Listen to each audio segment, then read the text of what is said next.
കഴിഞ്ഞ ഭരണം എന്ന് പറഞ്ഞാൽ, കഴിഞ്ഞ ഭരണം എന്ന് ഉദ്ദേശിച്ചാൽ 2 ടേമായിരുന്നല്ലോ കഴിഞ്ഞ ഭരണം.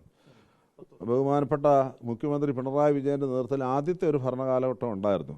അന്ന് അദ്ദേഹത്തോടൊപ്പം കുറച്ച് പക്വതയുള്ള ക്യാബിനറ്റ് അംഗങ്ങളും മറ്റു കാര്യങ്ങളൊക്കെ ഉണ്ടായിരുന്നതുകൊണ്ട് ഒരു അത്യാവശ്യം ബാലൻസോടുകൂടിയൊക്കെ പോയതായിട്ട് തോന്നിയതാണ് പിന്നെ അവർക്ക് സഹായകരമായ 1-2 വിഷയങ്ങളൂടെ വന്നു. കോവിഡിൻ്റെ കാലഘട്ടവും അതുപോലെ തന്നെ വെള്ളപ്പൊക്ക കാലഘട്ടവും ഇങ്ങനെയൊക്കെ വന്നുകൊണ്ട് ചില സഹായങ്ങളും അവർക്ക് തുടർന്ന് വരാനുള്ള കാലഘട്ടം ഉണ്ടായി. എന്നാൽ രണ്ടാമത്തെ ടേം വന്നപ്പോഴേക്കും കംപ്ലീറ്റ്ലി അപ്സൈഡ് ഡൗൺ ആകുന്ന ചില കാഴ്ചകളാണ് ഓരോ ദിവസവും ഇങ്ങനെ ഉണ്ടായിക്കൊണ്ടേ ഇരുന്നത്. ഒരു ജനാധിപത്യ സംസ്ഥാനമാണോ നമ്മുടേത് എന്ന് തോന്നുന്ന രീതിയിലുള്ള ഒരു ശൈലി ആയിരുന്നില്ല ഈ കഴിഞ്ഞ 5 വർഷത്തെ ഭരണകാലം എന്ന് പറയേണ്ടി വരും. അത് എന്നേക്കാൾ കൂടുതൽ എനിക്ക് തോന്നുന്നത് LDFിലുള്ളവരും വിശ്വസിക്കുന്ന ഒരു യാഥാർത്ഥ്യമാണ്. സഭ എപ്പോഴും ഭാരതത്തിൻ്റെ നിയമവ്യവസ്ഥയ്ക്കുള്ളിൽ നിന്നുകൊണ്ടുള്ള നീതിയാണ് എപ്പോഴും സഭ ആഗ്രഹിക്കുന്നത്. അത് നടപ്പിലാക്കുന്നതിന് ഒരു നിശ്ചയദാർഢ്യമുള്ള ഭരണകൂടമാണെങ്കിൽ ഒരു പാടുമില്ല. കാരണം ബഹുമാനപ്പെട്ട കോടതികളൊക്കെ കൃത്യമായ വിധി നൽകിയിട്ടുണ്ട്. ശബരിമലയിലെ വിധി നടപ്പിലാക്കുന്നതിന് അത് പ്രത്യേകിച്ച് ആചാരസംബന്ധമായൊരു കാര്യമായിട്ട് പോലും ഭയങ്കര വ്യഗ്രത കാണിച്ച ഒരു ഭരണകൂടമാണ് ഇപ്പോൾ മാറിപ്പോകുന്ന ഭരണകൂടം എന്നത്. എന്നാൽ മലങ്കര സഭയുടെ കേസ് വന്നപ്പോൾ അത് ഒച്ചഴയ്ക്കുന്നതിനേക്കാൾ എങ്ങനെ വേഗത കുറയ്ക്കാമോ വേഗത കുറച്ചു, നടപ്പിലാക്കാൻ വേഗത കുറച്ചു എന്ന് മാത്രമല്ല, ഈ നിയമ അനുകൂല്യമില്ലാത്തവർക്ക് വേണ്ടതായ സഹായങ്ങൾ പ്രത്യക്ഷമായും ചെയ്തു കൊടുത്തത് മാത്രമല്ല, നിയമ ആനുകൂല്യമുള്ളവരെ പരസ്യമായി പലയിടത്തും അവഹേളിക്കുന്ന കാഴ്ചയും കാണുവാനായിട്ട് ഇടയായി എന്നുള്ളതാണ് സഭാവിഷയമായിട്ട് ഞങ്ങൾ ഒരു സർക്കാരിനോടും അങ്ങനെ ചിന്തിക്കണം ഇങ്ങനെ പറയുന്നില്ല. നിയമം ആരുടെ കൂടെയാണോ അവരുടെ കൂടെ സർക്കാർ നിൽക്കണം. നമ്മളൊരു ഭാരതത്തിലെ ഒരു ഭരണഘടന അനുസരിച്ച് പോകുന്നവരാണല്ലോ. ഭാരതത്തിലെ ഭരണഘടന അനുസരിച്ച് പോകുന്നവരായതുകൊണ്ട് തന്നെ എനിക്ക് ആനുകൂല്യം വേണമെന്ന് പറയുന്നതിനേക്കാൾ ഉപരി എനിക്ക് ലഭിക്കേണ്ട അവകാശമുണ്ട്.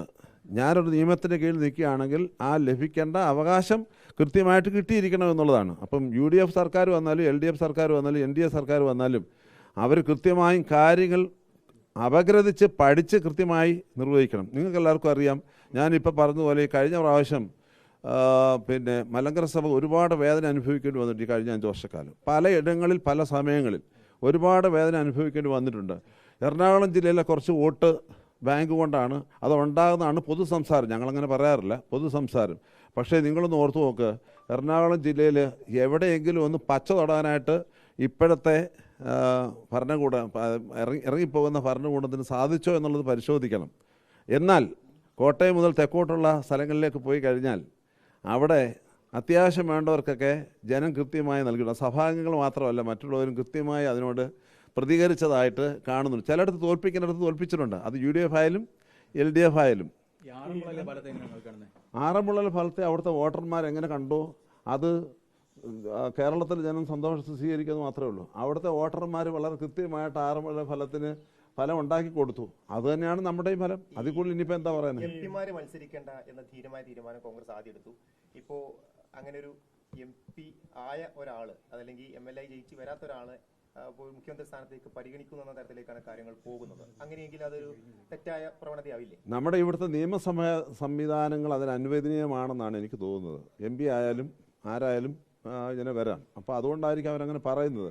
പക്ഷേ ഇവിടെ ഒരു പാരഡോക്സ് കാണുന്നുണ്ട്. ആ പാരഡോക്സ് എന്ന് പറയുന്നത് മത്സരിക്കേണ്ട MP-മാരും മത്സരിക്കേണ്ട എന്ന് പാർട്ടി തീരുമാനമെടുത്തു. അതിനുശേഷം പിന്നെ ജയിച്ചു കഴിഞ്ഞിട്ട് വീണ്ടും ഒരു MP-യുടെ പേര് കൂടി ഇതിനകത്ത് കേൾക്കുന്നു.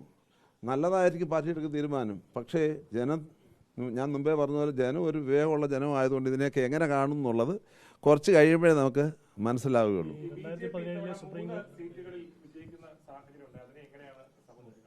BJP-യുടെ ഒന്നുമില്ലാത്തടത്ത് അവർ 3 സീറ്റ് നേടിയെടുത്തു എന്ന് പറഞ്ഞാൽ അതിശയകരമാണ്. അത് സന്തോഷകരമാണ്. അതൊരു പാർട്ടിയാണല്ലോ, NDA ഒരു പാർട്ടിയാണല്ലോ. നമ്മൾ അവരെ തള്ളിക്കളയേണ്ട കാര്യമൊന്നുമില്ല. എന്നാൽ അവർക്ക് വോട്ട് ശതമാനം ഇച്ചിരി വർദ്ധിച്ചിട്ടുണ്ടെന്നാണ് ഞാൻ മനസ്സിലാക്കുന്നത്. എന്നാൽ കുറച്ചുകൂടെ സീറ്റ് വർധനയും മറ്റു കാര്യങ്ങളൊക്കെ BJP-ക്കും NDA-ക്കും ഉണ്ടാകുമായിരുന്നു എന്നുള്ളതാണ് എൻ്റെ ഒരു ചിന്ത. ഈ ക്രൈസ്തവർക്കെതിരെയുള്ള കേരളത്തിലുള്ള മാത്രമല്ല കേരളത്തിന് പുറത്തൊക്കെ ഉള്ളതായ ആക്രമണ മനോഭാവങ്ങൾ ക്രൈസ്തവർക്കെതിരെ മാത്രമല്ല മതന്യൂനപക്ഷങ്ങളെ പലരെയും ഉപദ്രവിക്കുന്ന ഒരു രീതി പലയിടത്തും കാണുന്നുണ്ട്. പിന്നെ FCRA പോലെയുള്ള വിഷയങ്ങൾ പ്രത്യേകിച്ച് ഇലക്ഷനോടനുബന്ധിച്ച് കയറി വന്നു കഴിഞ്ഞപ്പോൾ നാച്ചുറലി ഉണ്ടാകുന്ന ഒരു സെറ്റ് ബാക്ക് അതിലും സംഭവിച്ച് കാണുമെന്നാണ് കരുതുന്നത്. അല്ലെങ്കിൽ കുറച്ച് സീറ്റ് കൂടി NDAക്ക് കിട്ടുമായിരുന്നു എന്നുള്ളതാണ് ഞാൻ കരുതുന്നത്. ഈ 2017 സുപ്രീം കോടതി വിധിയിലൂടെ സഭ ഒന്നാകേണ്ടതായിരുന്നു, പക്ഷേ അതിനെ അട്ടിമറിച്ചത് ഇടത് സർക്കാരായിരുന്നു. 2017 വിധി എന്ന് പറയുന്നത് 1995 ഉണ്ടായ വിധിയുടെ ഒരു തുടർപത്രമാണ്. 1995 മുതൽ തന്നെ സഭ ഒന്നാകണമെന്നുള്ളതാണ് ബഹുമാനപ്പെട്ട സുപ്രീം കോടതിയുടെ സഭയോടുള്ള നിയോഗം. പക്ഷേ അത് നടപ്പിലാക്കേണ്ടത് ഭരണവർഗ്ഗങ്ങളാണ്. നമുക്ക് ഭരണകൂടം നടപ്പിലാക്കി തന്നില്ല, നമുക്ക് പ്രയാസമാണ്. പക്ഷേ അത് നടപ്പിലായി കഴിഞ്ഞാൽ ഞങ്ങളുടെ കാര്യം നടക്കത്തില്ല എന്ന് ഭരണകൂടത്തിലിരിക്കുന്നത് ചിലർക്കൊക്കെ തോന്നുന്നുണ്ടെന്നുള്ളതാണ് ഒരു യാഥാർത്ഥ്യം. അതാണ് ഇവിടെ സംഭവിച്ചിരിക്കുന്നത്. ഞാനത് മുമ്പേ പറഞ്ഞല്ലോ, UDF വന്നാലും LDF വന്നാലും അവർ രാജ്യത്തിൻ്റെ നിയമം അനുസരിച്ച് നീതി എവിടെയാണ്, നിയമം എവിടെയാണ് അനുകൂലം എന്നുള്ളത് നോക്കി പെരുമാറി കഴിഞ്ഞാൽ ഇതൊക്കെ പെട്ടെന്ന് തീരുന്നതേ ഉള്ളൂ. അത് ഒരു വോട്ട് ബാങ്കും നോട്ട് ബാങ്കും ഒക്കെ കണ്ടു കഴിഞ്ഞാൽ ചിലപ്പം ഇതൊന്നും നടക്കുകയില്ല എന്നുള്ള ഒരു യാഥാർത്ഥ്യം ഇവിടെ ഉണ്ട്. അത് ഏത് രീതിയിലാണ് ഇതൊക്കെ പോകുന്നതെന്ന് നമുക്കറിയില്ല. ഞാൻ പറഞ്ഞത് അങ്ങനെയൊക്കെയുള്ള ചില ശൈലികൾ നമ്മുടെ നാട്ടിലുണ്ട്, അങ്ങനെയുള്ള സംസാരങ്ങൾ നാട്ടിലുണ്ട്.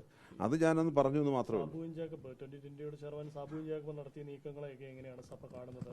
സാബു ജേക്കബ് അന്തരീക്ഷത്തിൽ പറഞ്ഞതല്ലാതെ മലങ്കര ഓർത്തഡോക്സ് സുറിയാനി സഭയോട് ഇതുവരെ അത് സംബന്ധിച്ച് ഒരിടത്തും സംസാരിച്ചിട്ടില്ല. അദ്ദേഹം പരിശുദ്ധ കാതോലിക്ക ബാബ തിരുമേനി വന്നൊന്ന് കണ്ടു എന്നുള്ളതിനപ്പുറമായി കണ്ടത് സഭാവിഷയം പറയുന്നതിന് വേണ്ടിയല്ല. ഒരു സാധാരണ അദ്ദേഹം യാക്കോബായ സഭയിലെന്ന് പറയാനൊക്കെയല്ലേ, യാക്കോബായ ഞങ്ങളുടെ തന്നെ സഹോദരനായ ഒരാളാണ്.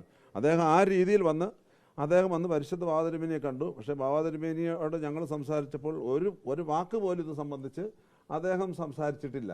സംസാരിക്കാത്ത ഒരാൾ അന്തരീക്ഷത്തിലൂടെ ഓരോന്നൊക്കെ പറഞ്ഞു കേട്ടിട്ട് ഞങ്ങൾ എന്താണ് അതിന് മറുപടി പറയേണ്ടത്? പ്രതിപക്ഷ നേതാവ് വന്നിരിക്കെ ഇപ്പോൾ സഭാസ്ഥാനത്ത് VD സതീശനൊക്കെ നിങ്ങൾ കേട്ട ഒരാളാണ്. ഒരു മുഖ്യമന്ത്രി നിലയ്ക്ക് സതീശൻ കഴിവിറ്റ ഒരാളാണ് എന്ന് തോന്നുന്നുണ്ടോ? ഈ ഇപ്പോൾ ഭരണപക്ഷത്തിലേക്ക് തിരഞ്ഞെടുക്കപ്പെട്ടിരിക്കുന്ന എല്ലാ MLA മാരും കഴിവുള്ളവരാണെന്ന് ജനം തെളിയിച്ചതുകൊണ്ടാണല്ലോ അവർ വന്നിരിക്കുന്നത്. അവരുടെ പാർലമെൻ്ററി പാർട്ടി കൂടി കൃത്യമായിട്ട് അവരുടെ നിയമം അനുസരിച്ച് അവർ തിരഞ്ഞെടുക്കണം. തീർച്ചയായിട്ടും VD സതീശൻ ചില പ്രവചനങ്ങളൊക്കെ നടത്തി, അതൊക്കെ നടന്നു. നമുക്ക് നിഷേധിക്കാൻ ഒക്കുന്ന കാര്യമല്ലല്ലോ. അപ്പോൾ അദ്ദേഹത്തിൻ്റെ കഴിവ് കൃത്യമായി തെളിയിച്ചിട്ടുണ്ട്. തെളിയിച്ചില്ലെന്ന് പറഞ്ഞു.